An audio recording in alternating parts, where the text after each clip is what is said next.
बारे में हम लोगों ने देख लिया, सेल वॉल के बारे में हम लोगों ने देख लिया, सेल मेम्ब्रेन के बारे में, मतलब मेनली बाउंड्रीज वाला जो पार्ट है वो खत्म हो गया। नेक्स्ट जो पार्ट है हमारा वो क्या हो गया, साइटोप्लाज्म। नेक्स्ट पार्ट क्या हो गया, साइटोप्लाज्म। साइटोप्लाज्म हम लोग पढ़े थे, साइटोप्लाज्म में दो कंपोनेंट है। एक जो टर्म जो साइटोप्लाज्म दिया गया है वो टर्म दिया गया है, एक साइंटिस्ट थे, नेम्ड वाज स्ट्रैसबर्गर। स्ट्रैसबर्गर नाम के साइंटिस्ट ने क्या है टर्म दिया था, क्या, साइटोप्लाज्म दिया था। ये दो पार्ट में डिवाइडेड होता है, कौन कौन सा भाई, तो हम लोग पढ़ चुके हैं। एक को जो लिक्विड पार्ट है या लिक्विड मैट्रिक्स होगा उसे हम क्या कह रहे हैं, उसे हम साइटोसोल कहते हैं। तो इसे हम लोग साइटोसोल कहते हैं। इसे ही हम ग्राउंड सब्सटेंस कहते हैं। इसे ही हम लोग ग्राउंड प्लाज्म या ग्राउंड सब्सटेंस कहते हैं, या फिर इसे ही हम लोग प्लाज्म भी कहते हैं। ये क्या है भाई, लिक्विड मैट्रिक्स, मैंने बताया भी था शुरू में, लिक्विड मैट्रिक्स। दूसरा कंपोनेंट क्या हो गया भाई, तो दूसरा कंपोनेंट हम लोग देखते हैं ट्रोफोप्लाज्म। दूसरा कंपोनेंट क्या है, ट्रोफोप्लाज्म। ट्रोफोप्लाज्म हम लोग पढ़ चुके हैं। ट्रोफोप्लाज्म में दो पार्ट आता है, कौन कौन सा ट्रोफोप्लाज्म में पार्ट आ रहा है, पहला जो पार्ट है वो क्या हो गया, लिविंग पार्ट जिसे हम सेल ऑर्गेनेल कहते हैं। दूसरा क्या हो गया, नॉन लिविंग पार्ट जिसे हम सेल इंक्लूजन्स कहते हैं। तो इसमें दो पार्ट आ गया, कौन कौन सा, एक लिविंग पार्ट जिसे हम लोग सेल ऑर्गेनेल्स कहते हैं, सेल ऑर्गेनेल्स। दूसरा क्या हो गया, जो कि लिविंग पार्ट है। याद करो शुरू में ही मैंने इस स्ट्रक्चर के फ्लो चार्ट को बताया था। दूसरा क्या हो गया, ड्यूटोप्लाज्म। ड्यूटोप्लाज्म, ड्यूटोप्लाज्म क्या है भाई, non living cell inclusions, cell inclusions, non living cell inclusions, ठीक है, ड्यूटोप्लाज्म उसे हम लोग कह रहे हैं। तो ये हमारा ड्यूटोप्लाज्म हो गया। हम लोग को पढ़ना क्या है, ये ग्राउंड सब्सटेंस तो पढ़ना ही नहीं है, ठीक है, ये तो जानते लिक्विड मैट्रिक्स है, मेनली इसके बारे में पढ़ना है, सेल ऑर्गेनेल्स। तो हेडिंग जो हम बनाएंगे which will be cell organelles. तो हेडिंग बनाइएगा cell organelle, cell organelles, heading बनाइए सेल ऑर्गेनेल्स।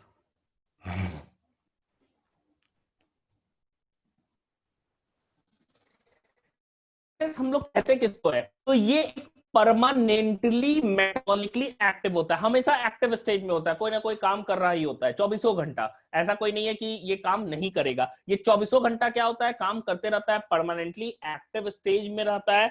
और ये लिविंग स्ट्रक्चर है क्या, तो प्लाज्म का।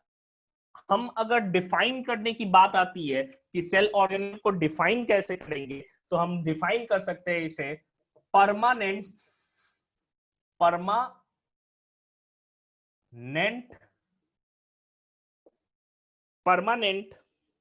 metabolically active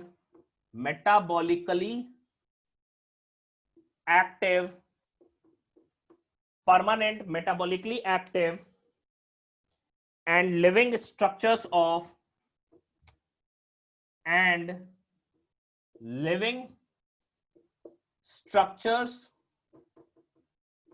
cytoplasm,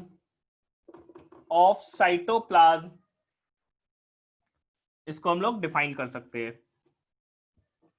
इसमें सबसे पहला हमको पढ़ना है, बहुत सारे सेल ऑर्गेनेल क्या होते हैं कि इंडिपेंडेंटली काम करते हैं, लेकिन जो चार ऑर्गेनेल है जो सेल में मेन फंक्शन का काम करते हैं, वो चार ऑर्गेनेल में से चारों एक दूसरे से इंटरलिंक्ड रहते हैं। इसीलिए चारों को एक सिस्टम में हम पढ़ते हैं जिसे एंडोमेम्ब्रेन सिस्टम कहते हैं। इसमें सबसे पहला ऑर्गेनेल एंडोप्लाज्मिक रेटिकुलम आता है, दूसरा क्या होता है, गोल्जी बॉडीज आता है, तीसरा क्या होता है, तीसरा हम लोग लाइसोसोम्स कहते हैं, चौथा जो होता है वो वैक्यूल्स होता है। तो चार जो ऑर्गेनेल है वो चारों क्या होते हैं, इंटरलिंक्ड होते हैं उनके फंक्शंस, इसीलिए चारों को कंबाइंडली हम एक सिस्टम के रूप में पढ़ते हैं जिसे एंडोमेम्ब्रेन सिस्टम कहते हैं। तो ये जो चार ऑर्गेनेल है इसे एज ए सिस्टम हम लोग पढ़ रहे हैं, इसको माइटोकॉन्ड्रिया, क्लोरोप्लास्ट वगैरह इस सिस्टम में इंक्लूड नहीं करते क्योंकि उनका फंक्शन इंडिपेंडेंट होता है, इससे डायरेक्टली डिपेंडेंट नहीं होता है। ठीक है, तो नेक्स्ट जो हेडिंग हमें पढ़ना है इज एंडो, ऊपर लिख रहे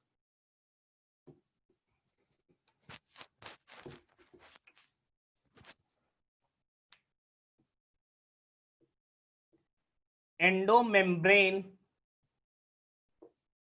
सिस्टम। नेक्स्ट हेडिंग लिखिएगा endomembrane system.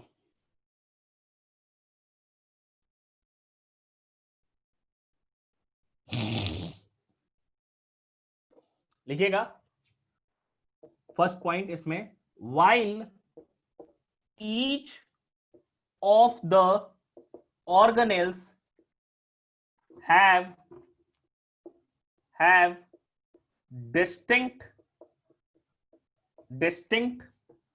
functions, many of them are coordinated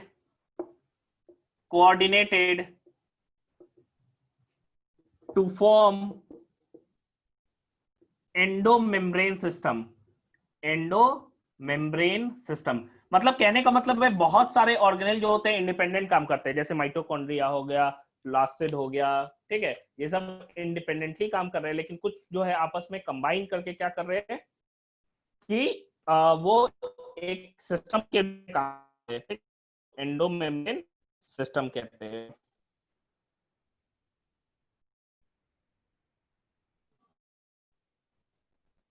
इसको हम लोग एंडोमेम्ब्रेन सिस्टम कहते हैं। अब देखिए एंडोमेम्ब्रेन सिस्टम में क्या क्या इंक्लूड होता है, ठीक है, हम लिख सकते हैं next point,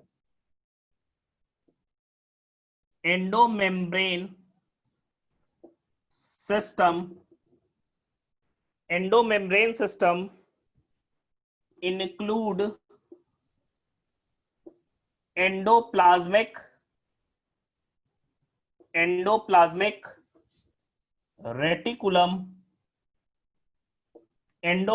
reticulum, Golgi complex,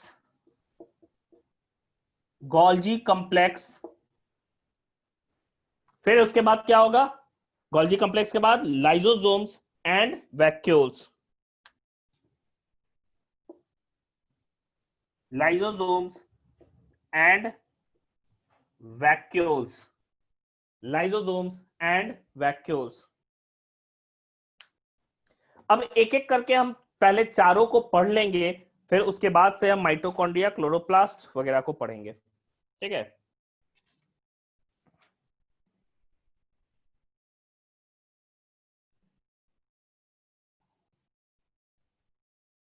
लिखिए तो यहां तक,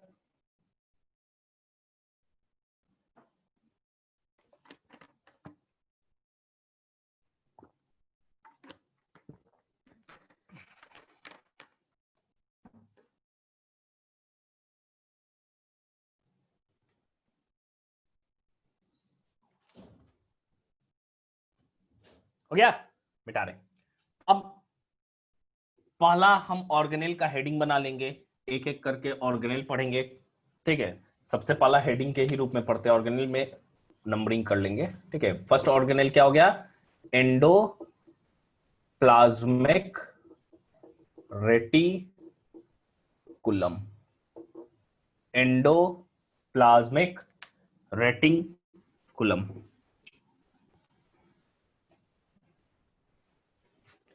एंडोप्लाज्मिक रेटिकुलम। अब देखिए एंडोप्लाज्मिक रेटिकुलम की हम बात कर रहे हैं, तो रेटिकुलम का मतलब क्या होता है, एक नेटवर्क स्ट्रक्चर, ट्यूब्स का नेटवर्क प्रेजेंट होता है सेल के अंदर, ठीक है, ट्यूब्स का नेटवर्क प्रेजेंट होता है सेल्स के अंदर। तो इसमें मेनली जो है हम कह सकते हैं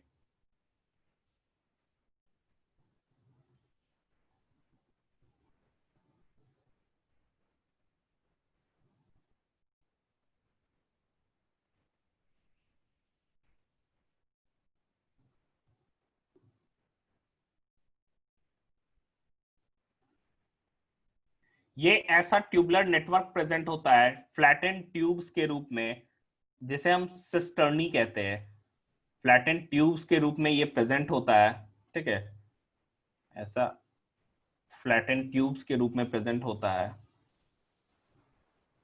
जो न्यूक्लियर मेम्ब्रेन से तो अटैच होता है,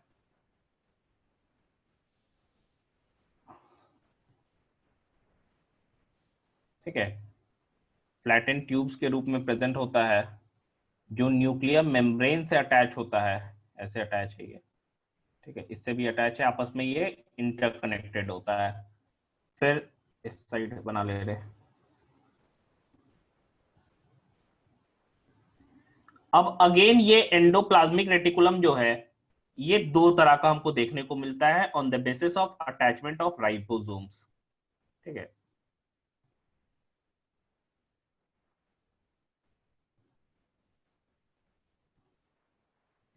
ये कुछ ऐसा स्ट्रक्चर है। ये वाला क्या है हमारा, न्यूक्लियर मेम्ब्रेन।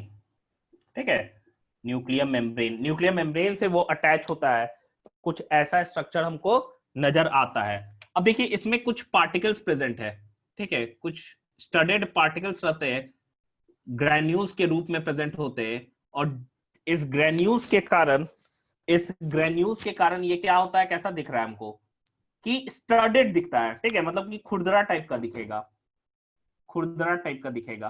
तो यही जो ग्रैन्यूल्स है, इस ग्रैन्यूल्स को हम लोग क्या कह रहे हैं, राइबोसोम्स। इन्हें हम क्या कह रहे हैं, राइबोसोम्स कहते हैं।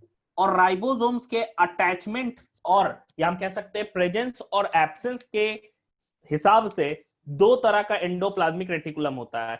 एक जिस पे राइबोसोम पाया जाता है वो क्या हो जाएगा, खुरदरा दिखेगा। तो इस तरह के एंडोप्लाज्मिक रेटिकुलम को हम rough ER for endoplasmic reticulum कहते हैं, या इसी को ग्रैनुलर भी कहते हैं। ग्रैन्युलर मतलब कि खुरदरा, ग्रैन्युलर ER भी कहते हैं। ठीक है, और और ठीक है, और दूसरा साइड जो है वो क्या है, इस पे कोई राइबोसोम प्रेजेंट नहीं है, ये क्या हो जाएगा, ये पार्ट स्मूथ ER हो जाएगा, स्मूथ ER। और इसे ए ग्रैनुलर बोल सकते हैं। ए मतलब नॉट, बायो में ए मतलब नॉट होता है, ए ग्रैनुलर ER। ठीक है, ये दो तरह का हमको एंडोप्लाज्मिक रेटिकुलम देखने को मिलता है। ठीक है, तो एंडोप्लाज्मिक रेटिकुलम है क्या भाई, तो एंडोप्लाज्मिक रेटिकुलम हम कह सकते हैं it is the network of tiny tubes present in the cytoplasm, cytoplasm में प्रेजेंट होता है। ठीक है,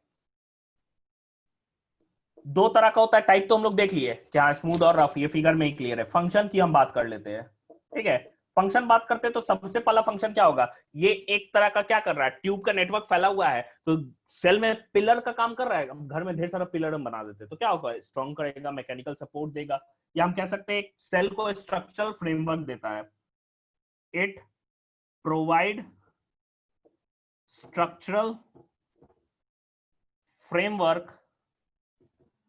फ्रेमवर्क टू द सेल। ये पहला फंक्शन हो गया। आगे का फंक्शन लिखेंगे, पहले इतना लिखिए, ये बनाइए तो जल्दी।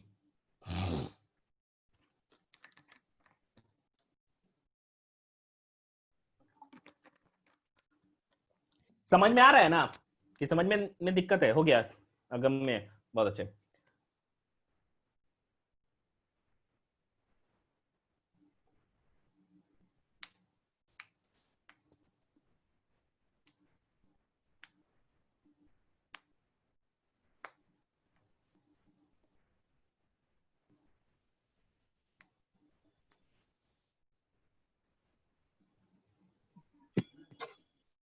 सर एक बार उसका स्ट्रक्चर एक बार और समझा दीजिए।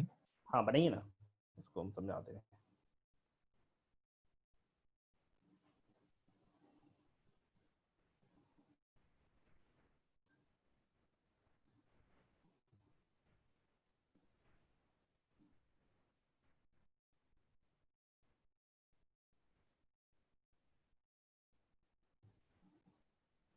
ठीक है, अब देखिए स्ट्रक्चर क्या है, न्यूक्लियस है। ठीक है, न्यूक्लियस है, इसके चारों इसके न्यूक्लियर मेम्ब्रेन से ट्यूब का नेटवर्क निकला हुआ है, पूरे तरफ निकला आता है, लगभग पूरे सेल में फैला हुआ होता है। टाइनी ट्यूब से अब क्या करेगा, एक स्ट्रक्चरल फ्रेमवर्क प्रोवाइड करेगा।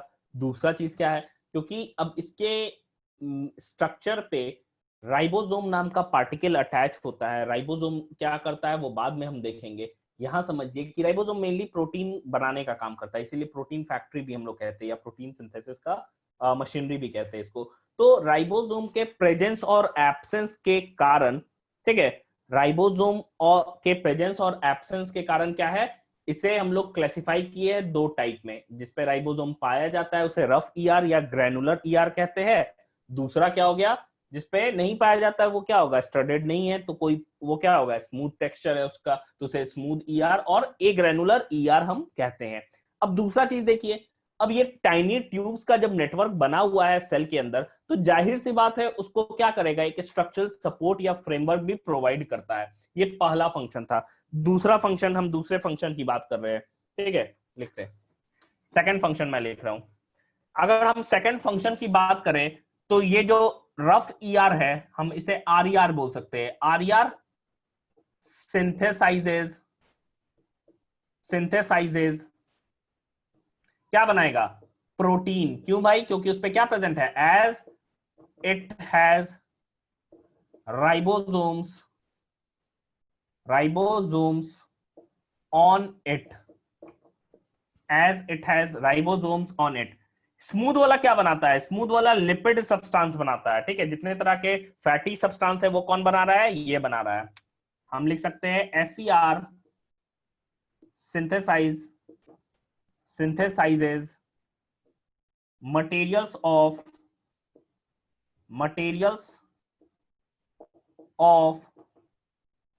lipid nature, materials of lipid nature, ठीक है। तो ये फंक्शन हो गया। लिपिड नेचर कहने का मतलब फैटी सब्सटेंस। ये हमारा पहला ऑर्गेनेल था जो कि हम लोग क्या देखे, एंडोप्लाज्मिक रेटिकुलम, ठीक है।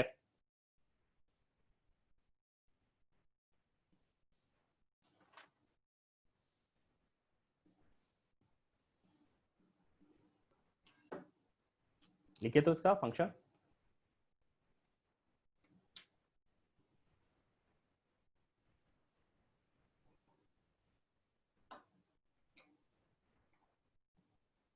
हो गया। अब देखिए सेकंड, इसी एंडोमेम्ब्रेन सिस्टम का सेकंड जो हमको ऑर्गेनेल पढ़ना है वो है गोल्जी बॉडी। सेकंड जो ऑर्गेनेल है वो क्या है, गोल्जी, या गोल्गी भी बोलते हैं, बॉडी, गोल्जी बॉडी। देखा जाता है इसी एंडोप्लाज्मिक रेटिकुलम का, फिगर यही लाने दे रहे हैं, ठीक है। यहां देखिए, देखा जाता है इसी एंडोप्लाज्मिक रेटिकुलम के पास ही क्या होता है, एक ऐसा ही स्ट्रक्चर पाया जाता है, पैरेलली स्टैक्ड स्ट्रक्चर रहता है, ठीक है, जिसमें ये भी टाइनी ट्यूब सिस्टर्नी से ही बना हुआ है। और इसका मेन जो काम होता है, हाँ, डिटॉक्सिफाई भी करने का काम करता है, बिल्कुल। देखिए, इसका मेन जो फंक्शन होता है वो होता है सिक्रीशन। मतलब ये समझो मटेरियल्स को पैकिंग करने का काम करता है। मटेरियल्स को पैकिंग करने का कौन काम कर रहा है, गोल्जी कॉम्प्लेक्स मटेरियल्स को पैक करने का काम करता है। एक्चुअली अनुष्का, इसमें हायर क्लास में पढ़ना है, 11th में पढ़ना है ये चीज, ठीक है। उसमें एक तरह का पिगमेंट होता है जिसे साइटोक्रोम P40 कहते हैं, P450 कहते हैं, जो कि एट द हम कह सकते हैं डिटॉक्सिफाइंग एजेंट काम कर रहा है, because SCR contains that pigment, ठीक है। हायर क्लासेस में अभी नहीं पढ़ना है वो। देखो, ये हम कह रहे हैं गोल्जी कॉम्प्लेक्स जो हो रहा है वो एक्चुअली में क्या कर रहा है, समझो सिंपल सा चीज है कि मटेरियल्स को पैक करने का काम करता है। मान लो कि हमको एक जगह से दूसरी जगह शिफ्ट होना है या जाना है सामान को लेके, तो ट्रक पे हम सामान सीधे भर के नहीं ले जा सकते, रास्ते में ही गिर जाएगा। तो उसको हम लोग क्या करते हैं, उसको पैकेज करते हैं, उसको उसको बांधते हैं। तो वो केमिकली मॉडिफिकेशन जो सब्सटेंसेस का हो रहा है वो एक्चुअल में कौन कर रहा है, यही गोल्जी बॉडीज करता है। और ये सर एक सब्सटेंस बार और। कहां से लेके आता है, ठीक है। हाँ, एक मिनट। तो गोल्जी बॉडी का फंक्शन क्या है, गोल्जी बॉडी का मेनली फंक्शन है पैकेजिंग की, सब्सटेंस को पैक कर देना, एक बैग लाइक स्ट्रक्चर जिसे वेसिकल्स हम लोग कहते हैं। और ताकि इसका फिर दो टारगेट है, हो सकता है यहां से सब्सटेंस निकले और दूसरे ऑर्गेनेल तक उसको पहुंचना हो। दूसरा चीज हो सकता है सेल से उसको बाहर जाना ही जरूरी होता है। तुम यहां से बगल के 4 घर बाद शिफ्ट करो या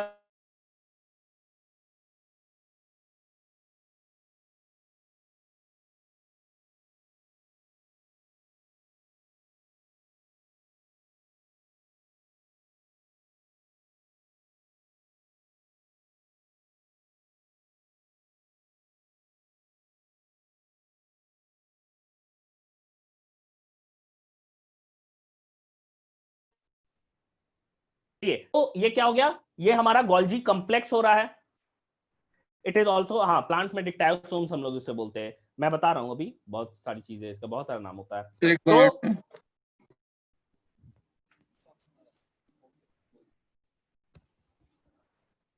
तो गोल्जी बॉडीज की हम बात कर रहे हैं, तो एक्चुअल में ये कर क्या रहा है, सिंपल सब समझिएगा। एक ट्यूब का ये नेटवर्क है जिसका दो फेस है।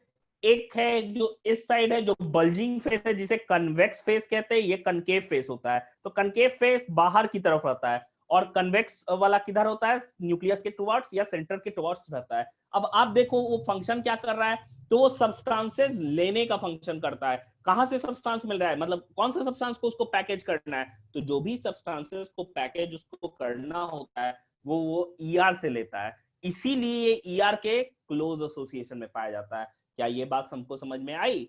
मतलब सिंपल समझो कि सब्सटेंस हमको चाहिए तो ईआर देगा, और ये सब्सटेंस ईआर देगा, तो इसीलिए गोल्जी बॉडी उसी के आसपास पाया जाता है। जनरली एनिमल सेल में ये एक लार्ज के रूप में पाया जाता है, एक ही रहता है जनरली। लेकिन प्लांट सेल के केस में, बिल्कुल प्लांट सेल के केस में क्या है, ये बहुत सारे नंबर्स में पाया जाता है, छोटे छोटे नंबर्स में पाए जाते हैं, मतलब एक से ज्यादा नंबर में होता है, लेकिन साइज इसका छोटा होता है, जिसे डिक्टायोसोम्स हम लोग कहते हैं।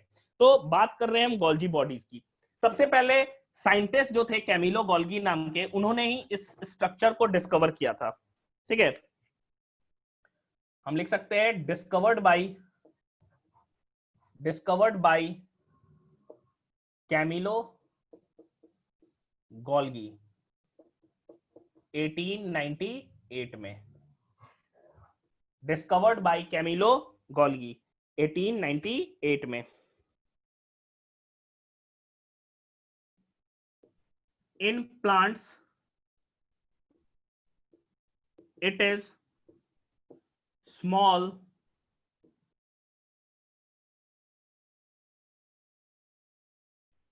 and are called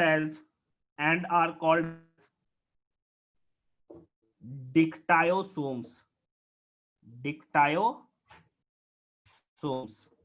डिक्टायोसोम्स इसे हम लोग प्लांट के केस में कहते हैं।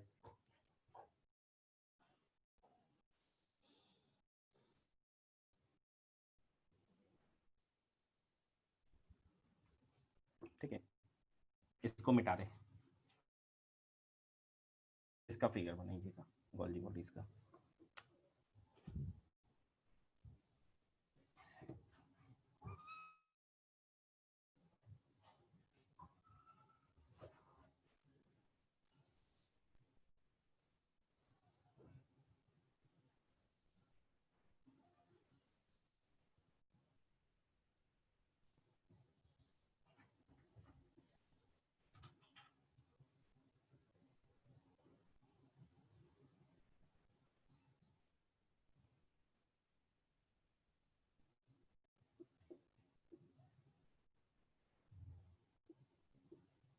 दो मिनट रुक जाइए।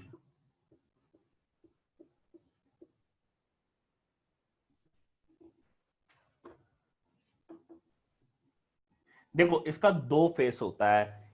एक फेस जो है ये टुवर्ड्स न्यूक्लियस है। ठीक है, इस साइड हम लिखते हैं न्यूक्लियस है। ठीक है, इस साइड क्या है, हम लिखते हैं आउटसाइड है, आउटसाइड की तरफ, बाहर की तरफ है। ठीक है, तो इसका दो फेस है। जो इस साइड फेस होता है वो कौन सा फेस है, तो वो कन्वेक्स फेस है। कन्वेक्स फेस है ये वाला जो फेस है, ये कौन सा है, कॉन्वेक्स फेस। कॉन्वेक्स फेस, और इसे हम लोग फॉर्मिंग फेस भी कहते हैं। फॉर्मिंग फेस, या इसे हम लोग सिस फेस भी कहते हैं। सिस फेस, या फिर इसे फॉर्मिंग फेस कहते हैं।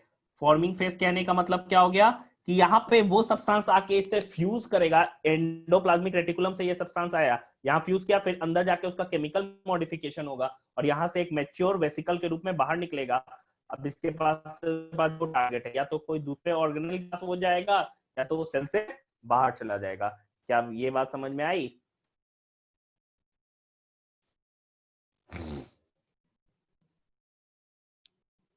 नहीं आया? फिर से पहले लिख रहे बता दें। ये वाला जो फेस है ये क्या हो गया, इसे हम लोग कनकेव फेस फिर इसे हम लोग ट्रांस फेस मैच्योरिंग फेस कहते हैं। यहां से मैच्योर हो रहा है सब्सटेंस, मैच्योरिंग फेस। ठीक है, मतलब समझिएगा कि जो भी सब्सटेंस को पैकेज होना है उसको थोड़ा केमिकल मॉडिफाई करने की जरूरत होती है। तो जो भी सब्सटेंस को पैकेज होना है वो एंडोप्लाज्मिक रेटिकुलम से आता है, यहाँ आके फ्यूज करता है, ये फ्यूज हो गया, अब फ्यूज होके वो रिलीज कर दिया सब्सटेंस, फिर उस सब्सटेंस का मॉडिफिकेशन होगा और बैग लाइक स्ट्रक्चर के रूप में मॉडिफाई होके वो पैकेज होके इस ट्रांसफेस या मैच्योरिंग फेस से डिटैच हो जाएगा। क्या ये बात समझ में आई?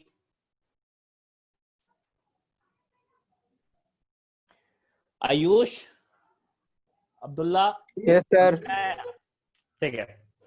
तो यही जो मेन काम यही हो रहा है। तो मेन अगर हम बात करते हैं तो ये करता क्या है, तो मेन सिक्रीशन का काम करता है। अगर प्राइमरी मैं रोल पूछूं या चीफ रोल पूछूं कि गोल्गी बॉडी का क्या होता है, तो भाई सिक्रीशन होता है। और भी बहुत चीजें ये करता है। ये सेल प्लेट बिल्कुल करता है, सेल प्लेट का फॉर्मेशन करता है, सेल डिवीजन प्लांट में सेल प्लेट फॉर्मेशन से होता है, एनिमल में कॉन्स्ट्रिक्शन एंड फरो फॉर्मेशन से होता है, साइटोकाइनेसिस। ठीक है, तो ये कुछ फंक्शन है, लेकिन मेनली जो फंक्शन हमको पढ़ना है वो है कौन सा, सेल सिक्रीशन। ठीक है, इस फिगर को बनाइए तो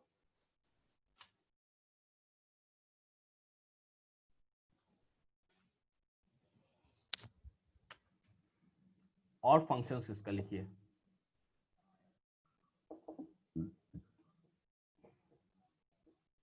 हम लिख सकते हैं its main function is cell secretion by packaging of substances by packaging, यहां से दूसरा ऐसे, ठीक है, ऐसे by packaging of substances after its chemical modifications, after its chemical modifications, मतलब पहले उसको केमिकली क्या करेगा, मॉडिफाई करेगा, फिर उसको क्या करेगा, सिक्रीट कर देगा। मेन फंक्शन भाई यही है, और भी सेकेंडरी फंक्शंस होते हैं। ठीक है, जैसे स्पर्मियोजेनेसिस में मेल गैमेट का स्पर्म का एक्रोसोम वाला पार्ट बनाता है, बहुत चीजें हैं। सर एक बार और बताइए सर। क्या चीज, इसका फंक्शन देखो, गोल्गी बॉडी के बारे में जो जो चीजें मैंने बताई हैं अभी तक वो फिर से मैं रिपीट कर रहा हूँ। सबसे पहला जो है वो है एक साइंटिस्ट कैमिलो गोल्गी थे, उन्होंने इसको डिस्कवर किया था। ये भी कैसे बना होता है, ये टाइनी प्लेट लाइक स्ट्रक्चर, या हम कह सकते हैं ट्यूब्स होते हैं जो पैरेलली स्टैक्ड रहते हैं, पैरेलली प्रेजेंट है। और ये ट्यूब जो होते हैं वो कर्व्ड होते हैं, दो कर्वेचर इसका। ये एक वाला क्या हो गया, कन्वेक्स साइड, ये वाला कनकेव साइड। कन्वेक्स साइड किधर प्रेजेंट है, तो कन्वेक्स साइड हमारा न्यूक्लियस के टुवर्ड्स प्रेजेंट होता है, जिसे कन्वेक्स फेस, सिस फेस या फॉर्मिंग फेस हम कहते हैं। दूसरा क्या हो गया, उस जो बाहर की साइड प्रेजेंट उसे हम लोग कनकेव फेस, ट्रांस फेस या फिर मैच्योरिंग फेस कहते हैं। यहां कर क्या रहा है, जो भी सब्सटेंस को केमिकली मॉडिफाई होकर पैकेज होना है वो एंडोप्लाज्मिक रेटिकुलम से आता है, और रेटिकुलम से आके फ्यूज करेगा, और फ्यूज होकर मैच्योर करके मैच्योरिंग फेस से बाहर निकल जाता है। यही उसका क्या है, मेन जो है प्राइमरी फंक्शन है। ठीक है, ये बात क्लियर हुआ, सबको समझ में आया? यस कौन सर। से सब्सटेंसेस पैकेज किए जाते हैं, तो बहुत सारे सब्सटेंसेस है, जैसे ग्लाइको प्रोटीन्स करते हैं, ग्लाइकोलिपिड्स करते हैं, उनका मॉडिफिकेशन होके वो निकलते हैं पैकेज होके और डिफरेंट रीजन्स में जाते हैं, वो इंट्रा सेलुलर टारगेट हो या फिर एक्स्ट्रा सेलुलर।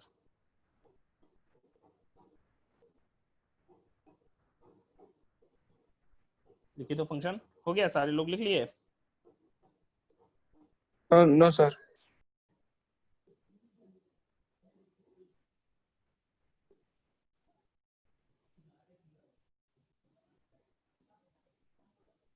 जल्दी लिखिए।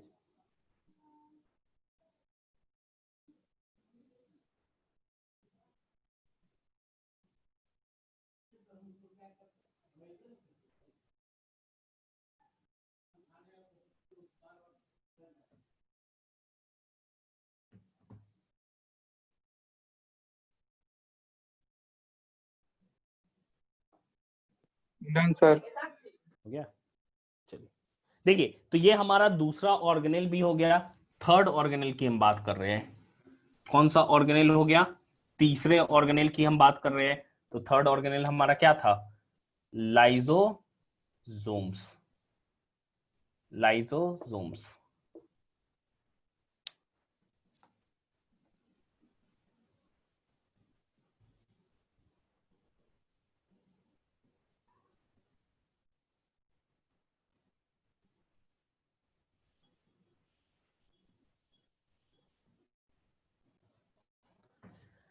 लाइजोसोम्स।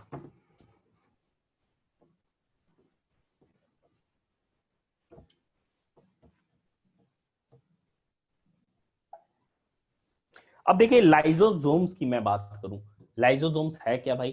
तो एक बैग लाइक स्ट्रक्चर होता है जो कि फिल्ड होता है हाइड्रोलाइटिक एंजाइम से। हाइड्रोलाइटिक एंजाइम्स कहते हैं जो पानी की मदद से, मतलब पानी में वो एंजाइम डिसॉल्व होगा, वाटर डिसॉल्विंग होगा या वाटर सॉल्युबल होगा, फिर वो क्या करेगा, अपनी प्रॉपर्टी को दिखाएगा। बहुत सारे एंजाइम्स होते हैं, जैसे कि एमाइलेज एंजाइम स्टार्च को डाइजेस्ट करता है, लाइपेज लिपिड को करता है, और भी है आपको हम कह सकते हैं प्रोटीन के लिए बहुत सारे प्रोटीएजेस होता है, न्यूक्लिक एसिड के लिए न्यूक्लिएजेस होता है, डीएनएज, आरएनएज, ये सब सारे उसमें एंजाइम प्रेजेंट होते हैं। तो लाइसोसोम्स का मेन जो फंक्शन होता है ना, वो होता है कि जो भी फॉरेन पार्टिकल मान लो सेल के अंदर एंटर करता है, उसको खा जाना, डाइजेस्ट कर जाना। दूसरा, मान लो कोई ऑर्गेनेल है, वो डाई कर गया या खराब हो गया या डैमेज हो गया, तो उसको खा के खत्म कर देना, उसको साफ कर देना सेल को। लेकिन अगर हम कहते हैं कि अगर एक्सीडेंटली वो लाइसोसोम फट जाए सेल में, तो डेड को नॉर्मली वो क्या करेगा, नॉर्मली डेड को खाता है।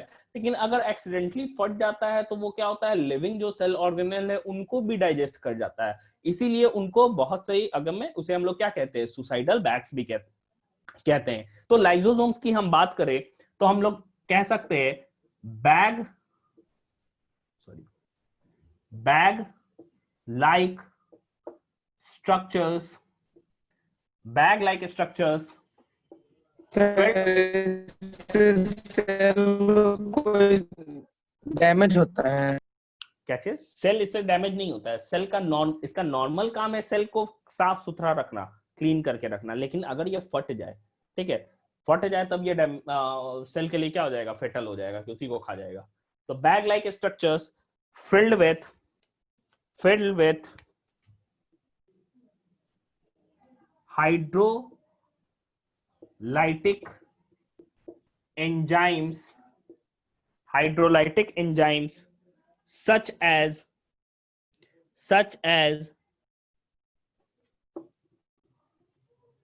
proteases,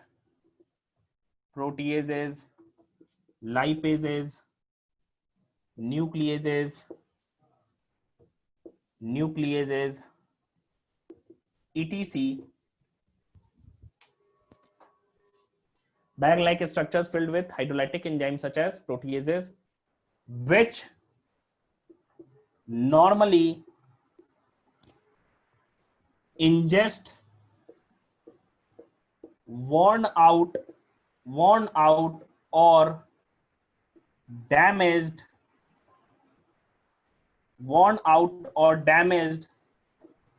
cell organelles, worn out or damaged cell organelles,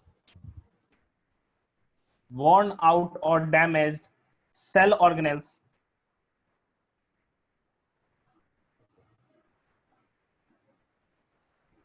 damaged cell organelles,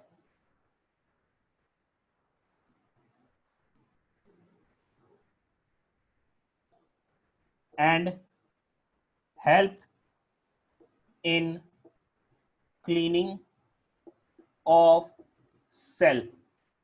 ऐसा नहीं कि सिर्फ और सिर्फ ये डैमेज सेल ऑर्गेनेल को ही इंजेस्ट करता है, फॉरेन पार्टिकल जो आते हैं उनको भी ये क्या करता है, इंजेस्ट कर जाता है। ठीक है, फॉरेन पार्टिकल जो आते हैं उनको भी ये इंजेस्ट कर जाता है। हम लिख सकते हैं it also ingest foreign particles जैसे बैक्टीरिया वगैरह आ गया, फॉरेन पार्टिकल्स उनको भी डाइजेस्ट करने की कोशिश करता है। ठीक है, सेल के अंदर, या कोई भी मान लो फॉरेन पार्टिकल्स, कोई प्रोटीन आ गया जो कि सेल का नहीं है, उसको प्रोटीएजेस क्या करेगा, डाइजेस्ट कर देगा। तो ये सारी चीजें इसमें है। लेकिन अगर एक्सीडेंटली ये फट जाता है, यहां तक लिखिए, तो अगर एक्सीडेंटली ये फट जाता है तब क्या होगा सेल के साथ?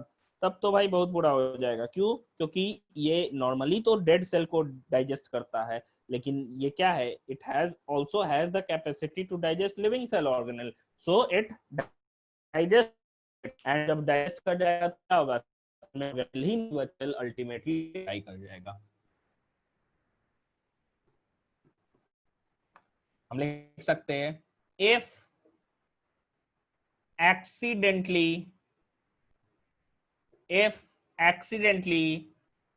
it bursts inside the cell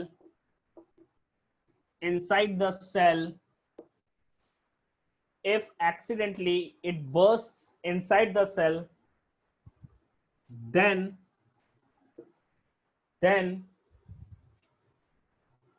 the enzymes digest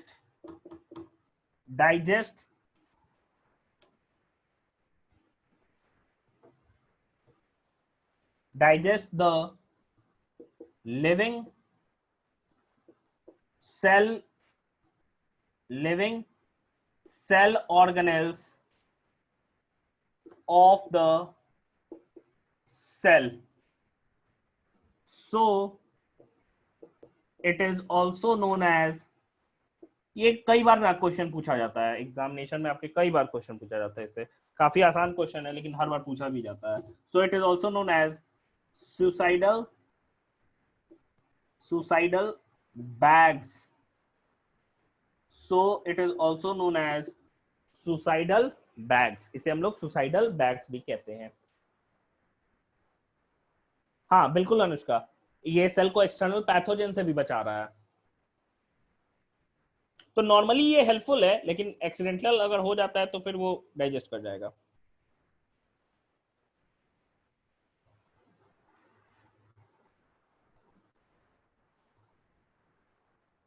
देखिए तो यहां तक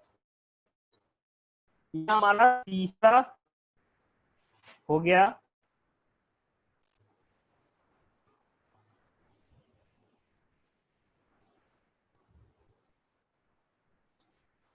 फोर्थ है वैक्यूल्स।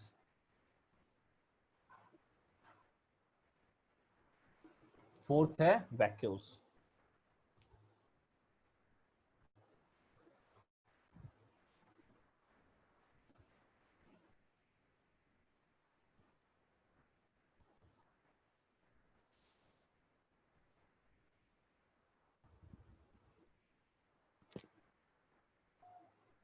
हो गया? हो गया, ठीक। देखिए अगर हम वैक्यूल्स की बात करें तो वैक्यूल्स एक स्पेस है असल में, ठीक है, वैक्यूल स्पेस है सेल के अंदर। एनिमल सेल में जनरली वैक्यूल नहीं होता है, अगर होता भी है तो काफी छोटा होता है। मान लो हम बना रहे हैं, ये मेरा एनिमल सेल हो गया और ये मेरा प्लांट सेल हो गया। प्लांट सेल को ऐसा बनाते हैं क्योंकि प्लांट सेल में क्या है, रिजिड सेल वॉल होता है। तो एनिमल सेल में अगर होगा भी वैक्यूल, मान लीजिए, ठीक है, अगर होगा भी वैक्यूल तो ये काफी छोटा होता है, ठीक है, और नंबर में भी ज्यादा होता है, एक से ज्यादा होता है वैक्यूल, और साइज छोटा छोटा होगा। इसी बीच में क्या होता है, न्यूक्लियस प्रेजेंट होता है। तो हम कह सकते हैं ड्यू टू स्मॉलर और least less number of vacuoles present in animal cell, the nucleus is central in position, ठीक है, न्यूक्लियस बीच में है और वैक्यूल साइड में होता है। दूसरा, प्लांट सेल में जो वैक्यूल होता है, क्योंकि प्लांट सेल में वेस्ट मटेरियल जनरेशन काफी ज्यादा होता है, रेजिन है, टैनिन है, तमाम ग्लाइकोसाइड्स होते हैं, जनरेट होते हैं, लैटेक्स है, सारे के सारे जो सेल में हम कह सकते हैं एक तरह के मेटाबोलाइट्स होते हैं, वो as a waste material cell में बनते हैं। और प्लांट सेल में वाटर भी प्रेजेंट होता है लार्ज अमाउंट में, तो प्लांट सेल में जो वैक्यूल का साइज है काफी बड़ा हो सकता है। Even it can occupy up to 90% of the volume of the cell, मतलब 90% जो वॉल्यूम है वो वैक्यूल का ही हो सकता है, 90% तक वॉल्यूम ऑक्यूपाई कर सकता है। और इसके अंदर मेनली भरा क्या होगा, मेनली इसमें 98 to 99% वाटर ही होता है, सॉल्ट्स होता है, और एक्सक्रीटरी सब्सटेंसेस इसमें प्रेजेंट होते हैं वैक्यूल्स के अंदर, ठीक है। अब क्योंकि इतना बड़ा प्लांट सेल में वैक्यूल है तो न्यूक्लियस बीच में नहीं होता है प्लांट सेल में, ये क्या होता है, हम कह सकते हैं due to large central vacuole nucleus is peripheral in position, side में है। क्या ये समझ में आया सबको? और वैक्यूल है क्या भाई, वैक्यूल मेनली क्या कर रहा है, स्टार्वेशन कहते हैं हम लोग भूख को, ठीक है, स्टार्वेशन भूख को कहते हैं हम लोग। स्टार्वेशन के केस में क्या होता है, लाइजोसोम मान लो कि क्या हो जाएगा कि उसको कोई खाना वाना नहीं मिला, स्टार्वेशन के केस में भी बर्स्टिंग हो जाता है और सेल के सारे ऑर्गेनेल डाइजेस्ट हो जाते हैं अपने आप, उसी को हम लोग कहते हैं कि स्टार्वेशन में भी सेल का क्या हो जाता है, अल्टीमेटली डेथ हो जाता है। तो ये क्या हो गया, ये समझिए वैक्यूल्स मेनली क्या है, एक स्पेस है जिसमें क्या होता है, वाटर और वेस्ट मटेरियल ही प्रेजेंट होता है, ठीक है। लिखिएगा तो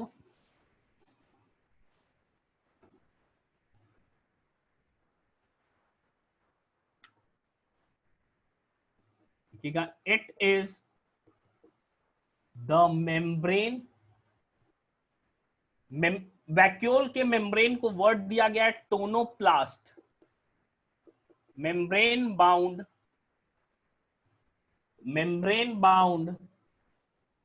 space, membrane bound space found in the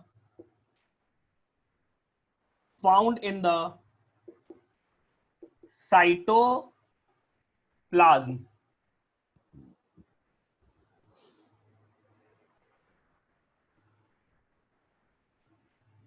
which contain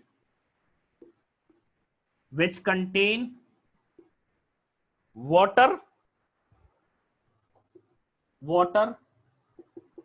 SAP कहते हैं मेन जो समझो रेजिन टैनिन्स वगैरह जो होते हैं, जो एक्सक्रीटरी प्रोडक्ट ग्लूई या गमी सब्सटेंस के रूप में होता है, सैप उसे बोलते हैं। मेनली पूरे सबको मिला के जो वैक्यूल में जो लिक्विड है उसको सैप ही हम लोग बोलते हैं। Water, SAP, excretory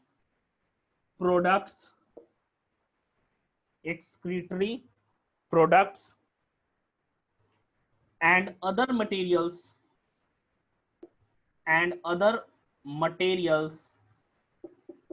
which are not useful for the cell,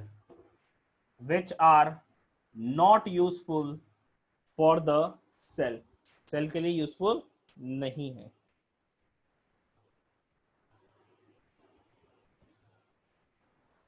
अब देखिए प्लांट सेल में क्या है, वैक्यूल बहुत बड़ा हो सकता है, एनिमल सेल में साइज में छोटा होता है। ये डेफिनेशन लिखिए तो वैक्यूल्स का। ये एंडोमेम्ब्रेन सिस्टम में हमारा चौथा ऑर्गेनेल है, एंडोमेम्ब्रेन सिस्टम खत्म हो जाएगा फिर।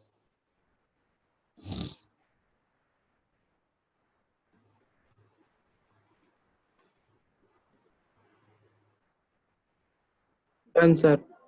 हाँ बोलिए, हो गया। चलिए देखिए हम लिख सकते हैं in animal cells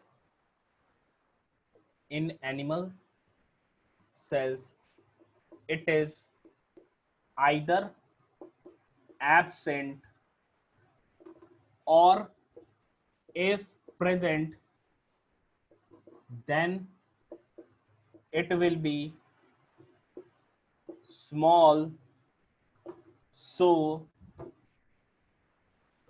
nucleus in them is central in position, nucleus in them is central in position.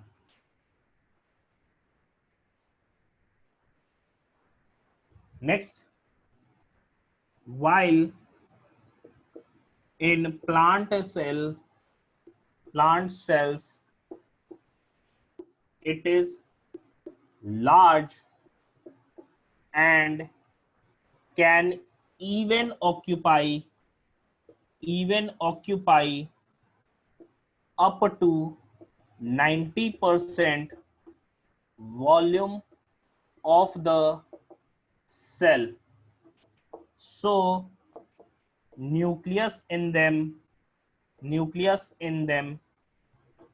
is peripheral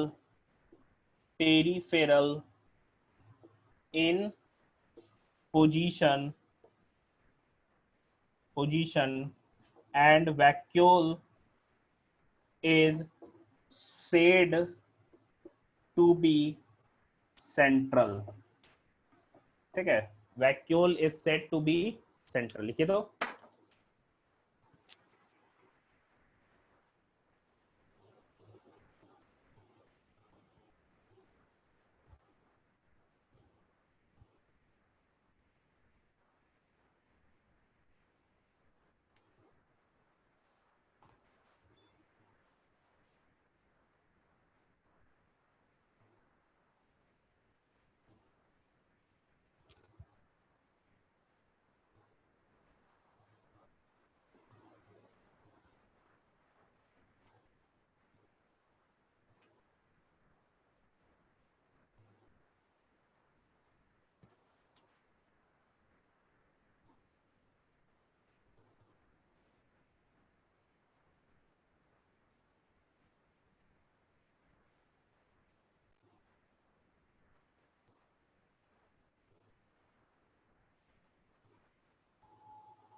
हो गया। सो देखिए, हम कह रहे हैं कि हमारा एंडोमेम्ब्रेन सिस्टम कंप्लीट हो गया, तो एक कुछ ही ऑर्गेनेल्स बच गए और न्यूक्लियस हो गया। साइटोप्लाज्म में कुछ ऑर्गेनेल हमको पढ़ना है, जैसे कि माइटोकॉन्ड्रिया, प्लास्टिड पढ़ना है। फिर हमें नेक्स्ट जो ऑर्गेनेल पढ़ना है दैट विल बी राइबोसोम्स हमें पढ़ना है, जो कि प्रोकैरियोटिक यूकैरियोटिक दोनों में पाया जाता है। फिर नेक्स्ट जो पढ़ना है वो हमें सिंपल सा चीज है, एक सेलुलर अपेंडेजेस के बारे में जानना है, सीलिया एंड फ्लैजिला पढ़ना है और न्यूक्लियस का पार्ट पढ़ना है। ठीक है, तो ये हमारा नेक्स्ट हम जब पढ़ेंगे तो हो जाएगा। एंडोमेम्ब्रेन सिस्टम जो है आज हम लोगों ने पढ़ा।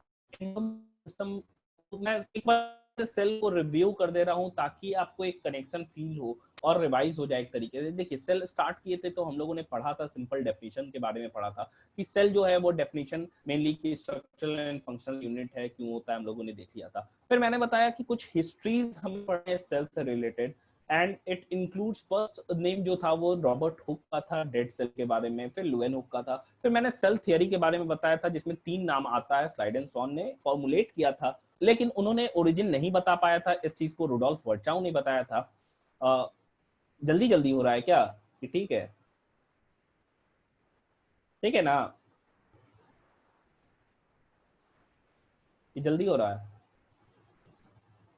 हाइपोटोनिक सॉल्यूशन अनुष्का हम कहते हैं, हाइपोटोनिक सॉल्यूशन कहते हैं, ये कंसंट्रेशन पे डिपेंड करता है। ये रिलेटिव टर्म है। मान लो कि एक सेल है जिसका कंसंट्रेशन क्या है सराउंडिंग इन सॉल्यूशन, जिस सॉल्यूशन में हम रखे हैं उस सॉल्यूशन की तुलना में उसका कंसंट्रेशन कम है, तो उस, या फिर हम कह सकते हैं सेल की तुलना में सॉल्यूशन का कंसंट्रेशन कम है, तो उसे हम लोग हाइपोटोनिक सॉल्यूशन कहते हैं। ठीक है, तो उसमें हाँ सेल जो है वो क्या करेगा, वाटर को गेन करेगा by osmosis and it will swell up, जैसे रेजिन्स का एक एग्जांपल होता है। ठीक है, अब देखिए मैं बता रहा था कि हिस्ट्री में रुडोल्फ वर्चाउ का नाम आया था, फिर उन्होंने सेल थ्योरी को मॉडिफाई किया था, 2 पोस्टुलेट के बारे में बताया था। फिर मैंने बताया सेल स्ट्रक्चर में हम लोगों ने पढ़ा cell boundaries, cytoplasm and nucleus, मैंने ये बताया था cell boundaries, cytoplasm and nucleus. Cell boundaries में सबसे बाहर स्ट्रक्चर ग्लाइकोकैलिक्स था, जो कि प्रोकैरियोट्स में पाया जाता है। ग्लाइकोकैलिक्स 2 फॉर्म में प्रेजेंट होता है, एक टफ लेयर के फॉर्म में प्रेजेंट होता है जिसे हम लोग, हाँ प्लाज्मोलाइसिस में आता है अनुष्का, जिसे हम लोग क्या कह रहे हैं, ग्लाइकोकैलिक्स को कैप्सूल के फॉर्म में प्रेजेंट हो सकता है या स्लाइम लेयर के फॉर्म में प्रेजेंट हो सकता है। दूसरा क्या था, सेल वॉल था। सेल वॉल सब में पाया जाता है एनिमल सेल को छोड़ के, भले ही वो अलग अलग ऑर्गेनिजम्स में अलग अलग सब्सटेंसेस से बना होता है। इसीलिए हम लोग कहते हैं सेल वॉल एक यूनिफॉर्म स्ट्रक्चर नहीं है कि हाँ पाया जा रहा है तो एक ही सेलुलोज और पेक्टिन से या हेमीसेलुलोज से बना हुआ है, अलग अलग चीजों से बना होता है। फिर हम लोगों ने देखा सेल वॉल के स्ट्रक्चर को, जिसमें 3 तरह के सेल वॉल थे, पहला primary wall, secondary wall, tertiary wall, फिर मिडिल लैमेला भी नाम आता है उसमें, ठीक है। तो हम लोगों ने ये सारी चीजों के बारे में पढ़ा। फिर बात करते हैं सेल मेम्ब्रेन की। तो सेल मेम्ब्रेन में हम लोगों ने क्या देखा कि वो फॉस्फोलिपिड और प्रोटीन का बना होता है। एक फॉस्फोलिपिड जो मॉलिक्यूल किस चीज का बना हुआ है, वो एक एम्फीपैथिक मॉलिक्यूल है, because it contains 2 parts, first is hydrophilic head and second one is hydrophobic tell. तो 2 पार्ट को वो कंटेन करता है, जिस वजह से उसे हम लोग एम्फीपैथिक मॉलिक्यूल कहते हैं। फिर उसके बाद से क्या आता है भाई, तो उसके बाद से हम लोगों ने देखा फ्लूइड मोज़ैक मॉडल के बारे में। फ्लूइड मोज़ैक मॉडल क्या स्टेट करता है, सिंगर एंड निकोलसन ने दिया था। उनके हिसाब से सेल मेम्ब्रेन क्या चीज का बना हुआ है, ये एक यूनिफॉर्म स्ट्रक्चर है, या हम कह सकते हैं यूनिवर्सल स्ट्रक्चर है, जो सब में पाया जाता है, सारे ऑर्गेनिजम्स में पाया जाता है। और वहां पे हमको ये देखने को मिला कि फॉस्फोलिपिड का मेन लेयर प्रेजेंट होता है, जहां पे प्रोटीन बारी बारी से कहीं कहीं पे प्रेजेंट होता है। एंड मैंने बताया फॉस्फोलिपिड्स जो होते हैं उसमें प्रोटीन 2 तरीके का पाया जा सकता है, on the ease of extraction, ठीक है, कि कितने आसानी से उसे हम लोग रिमूव कर सकते हैं। तो उस हिसाब से 2 तरह का प्रोटीन हो गया। पहला कौन हो गया, बाहर था, उसे पेरिफेरल या एक्सट्रिंसिक प्रोटीन कहे, जो आसानी से रिमूव हम कर दिए। दूसरा क्या था, उसके स्ट्रक्चर में प्रेजेंट था, जिसे इंटरनल या इंट्रिंसिक प्रोटीन कह सकते हैं या इंटीग्रल प्रोटीन कह सकते हैं। ये अगेन 2 तरह का था, एक ही मोनोलेयर में प्रेजेंट था जिसे हम क्या कह रहे थे, पार्शियली बरीड। दूसरा पूरे मोनोलेयर में प्रेजेंट था जिसे हम लोग टोटली बरीड कह रहे थे। फिर हम लोगों ने देखा ट्रांसपोर्ट के बारे में भाई। तो ट्रांसपोर्ट 2 तरह का मेनली देखा, एक में एनर्जी नहीं लगता है पैसिव, दूसरे में एनर्जी लगता है एक्टिव। पैसिव 2 तरह का था, simple diffusion, along concentration gradient दोनों हो रहा है पैसिव में, मतलब हाई से लो की तरफ। लेकिन एक में क्या है, फॉस्फोलिपिड लेयर से मूव कर जा रहा है, सिंपल डिफ्यूजन, जिसमें गैसेस और न्यूट्रल सॉल्यूट्स होते हैं। या दूसरा क्या हो गया, वाटर सॉल्युबल मॉलिक्यूल के लिए भले ही ज्यादा से कम की तरफ मूव करना है, लेकिन वो मेम्ब्रेन से फॉस्फोलिपिड लेयर से पास ही नहीं हो सकते, तो उनके लिए एक तरह का प्रोटीन होता है जिसे हम लोग चैनल प्रोटीन्स कहते हैं। चार्ज पार्टिकल हाई से लो जाएगा तो उसके लिए कैरियर प्रोटीन होता है। लेकिन यहीं पे अगर हमको लो से हाई ले जाना होता है तो उसके लिए क्या चाहिए, एनर्जी लगता है। और इस तरह के ट्रांसपोर्ट को हम लोग एक्टिव ट्रांसपोर्ट कहते हैं। यहां तक हम लोग सेल मेम्ब्रेन वाला पार्ट हो गया था। आयुष बोलिए, क्या बोल रहे, कुछ बोल रहे थे आयुष? हाँ कर दे रहे, बारी बारी से सब कर रहे हैं, ठीक है। अब देखिए उसके बाद से हम लोगों ने देखा, हम लोग का सेल बाउंड्रीज वाला पार्ट हो गया था। साइटोप्लाज्म में बात आता है तो साइटोसोल, उसके बारे में हम लोगों को पढ़ना नहीं है, लिक्विड मैट्रिक्स है भाई। दूसरा कंपोनेंट क्या था हमारा, ट्रोफोप्लाज्म। इसमें पहला है सेल ऑर्गेनेल, ड्यूटोप्लाज्म, उसके बारे में हमको नहीं पढ़ना है। सेल ऑर्गेनेल में मैंने क्या बताया, सेल ऑर्गेनेल, बहुत सारे सेल ऑर्गेनेल क्या है, इंडिपेंडेंटली काम करते हैं, लेकिन सेल में कुछ ऑर्गेनेल एक दूसरे से इंटरलिंक या इंटरडिपेंडेंट होके काम करते हैं और एक फॉर्म करते हैं एक सिस्टम के बारे में, जिस चीज को, ओके कोई नहीं, जिस चीज को हम लोग क्या बोल रहे हैं, जिस चीज को एंडोमेम्ब्रेन सिस्टम कहते हैं। और एंडोमेम्ब्रेन सिस्टम में 4 ऑर्गेनेल इंक्लूडेड है। First one is endoplasmic reticulum, Golgi body, lysosomes and vacuoles. 4 membrane system बनाते हैं जो आज हम लोगों ने पढ़ा। अगर मैं पहले ऑर्गेनेल की बात करूं, एंडोप्लाज्मिक रेटिकुलम, रेटिकुलम का मतलब क्या है भाई, कि एक नेटवर्क ऑफ टाइनी ट्यूब्स बना रहा है। अब क्योंकि एक नेटवर्क बना लिया तो सेल को स्ट्रक्चरल स्टेबिलिटी तो देगा ही, मतलब कि हम कह सकते हैं मैकेनिकल सपोर्ट देने का काम करता है। दूसरा चीज क्या हो गया, अब इस पे एक और ऑर्गेनेल पाया जाता है, वो ऑर्गेनेल के प्रेजेंस और एब्सेंस के कारण एंडोप्लाज्मिक रेटिकुलम 2 तरह का होता है, and that organelle is ribosome. उसे हम लोग राइबोसोम कह रहे हैं। And due to its presence, it is known as that part of endoplasmic reticulum, or ER is known as rough endoplasmic reticulum, on which ribosomes are present. इसे हम लोग granular endoplasmic reticulum भी कहते हैं। दूसरा वाला क्या हो गया, ए ग्रैनुलर या स्मूथ हो गया। रफ में राइबोसोम है तो वो प्रोटीन सिंथेसिस करेगा, स्मूथ में नहीं है तो वो लिपिड सिंथेसिस करता है। ये एंडोप्लाज्मिक रेटिकुलम का फंक्शन हुआ, ठीक है। बहुत सारे फंक्शन है वो हायर क्लासेस में पढ़ने हैं, यहाँ पे हमको जो अपने सिलेबस के हिसाब से वो पढ़ना है, बस इतना ही पढ़ना है, ठीक है। दूसरा जो चीज हो गया वो क्या हो गया, दूसरा जो चीज था वो गोल्जी बॉडीज था, कैमिलो गोल्गी ने बताया। अब देखो एंडोप्लाज्मिक रेटिकुलम से सीधे जो सब्सटेंस है जिसको बाहर जाना है या दूसरे ऑर्गेनेल तक जाना है, वो पैकेज होने के लिए आता है किसके पास, गोल्जी बॉडी के पास। प्लांट में गोल्जी बॉडी बहुत सारे फ्रेगमेंट्स के रूप में पाए जाते हैं, छोटे छोटे, लेकिन एनिमल में जनरली एक होता है। प्लांट में लोग डिक्टायोसोम्स कहते हैं। एनिमल के केस में गोल्जी बॉडी का दो फेस है, एक जो है कन्वेक्स वाला वो न्यूक्लियस के टुवर्ड्स रहता है, कनकेव वाला वो साइटोप्लाज्म या हम कह सकते हैं सेल मेम्ब्रेन के साइड रहता है। ठीक है, कन्वेक्स वाले में क्या होता है, ईआर से सब्सटेंस आता है, फ्यूज करता है, अंदर उसका मैचुरेशन होता है, मतलब कि मॉडिफिकेशन होता है, फिर वो यूज हो जाता है, बाहर पिंच ऑफ होकर वो बाहर चला जाता है, या तो वो सेल के बाहर ही चला जाएगा या तो सेल के दूसरे ऑर्गेनल के पास चला जाता है। यही मेन फंक्शन होता है गोल्जी बॉडी का। मतलब गोल्जी बॉडी का प्राइमरी फंक्शन क्या है भाई, तो सेल सिक्रीशन। तीसरा ऑर्गेनल मैंने बताया लाइसोसोम, जो कि हाइड्रोलाइटिक एंजाइम से बड़ा होता है। ये हाइड्रोलाइटिक एंजाइम्स क्या होंगे, मेनली काम क्या करते हैं, जो डेड और सेल ऑर्गेनल है या पैथोजेंस है उनको ही एनगल्फ करके फैगोसाइटोसिस करके खाने का खत्म करने का काम करते हैं। मतलब ये सेल को प्रोटेक्शन भी दे रहे हैं, साथ ही साथ क्लीनिंग भी कर रहे हैं। But if it accidentally burst inside the cell, then the enzymes digest all the living component of the cell and the cell ultimately dies. That's why lysosomes are also known as suicidal bags of the cell. फिर last हम लोग का चौथा जो organelle था वो क्या था, वैक्यूल्स। वैक्यूल क्या सिंपल स्पेस है, मेम्ब्रेन बाउंड स्पेस है, जिसमें वेस्ट मटेरियल और वाटर के अंदर प्रेजेंट होता है। प्लांट में ये ज्यादा बड़ा होता है, 90% तक ऑक्यूपाई कर सकता है वॉल्यूम को, लेकिन एनिमल में क्या होता है, छोटा होता है। प्लांट के केस में हम देख रहे हैं क्योंकि ये बड़ा होता है तो न्यूक्लियस साइड में चला जाता है, एनिमल के केस में छोटा होता है या वैक्यूल होता ही नहीं तो न्यूक्लियस सेंट्रल इन पोजीशन होता है। यहां तक क्लियर हो गया सारे लोगों को?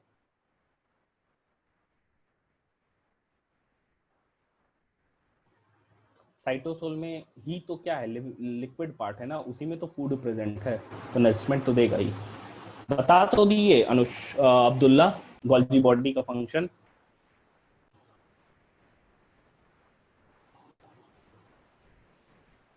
देखो गोल्जी बॉडी है क्या, तो ट्यूब्स है जो कि पैरेलली प्रेजेंट होते हैं। मेन काम उसका क्या होता है, पैकेज करना, उसको सब्सटेंसेस को मॉडिफाई करता है। वो सब्सटेंसेस वो लेता है कहां से, ईआर से, इसीलिए वो ईआर के आसपास ही पाया जाता है। ईआर से लेके उसको पैकेज करके बाहर फेंकने का काम करता है। ठीक है, चलिए बहुत अच्छे। और किसी को कोई डाउट?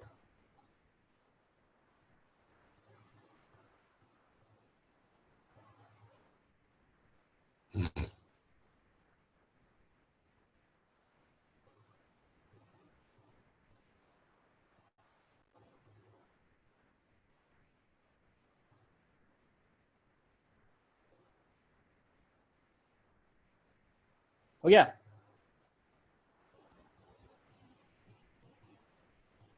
डीआईसी, डीआईसी क्या है?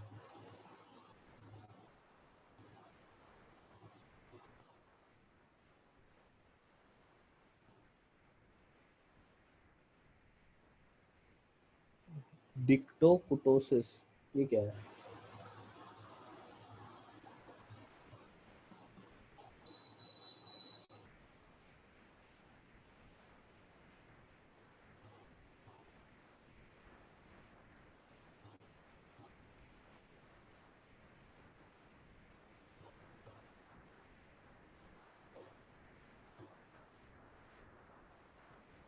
हो गया, चलिए। तो किसी को कोई डाउट नहीं है तो मैं एंड कर रहा हूँ क्लास।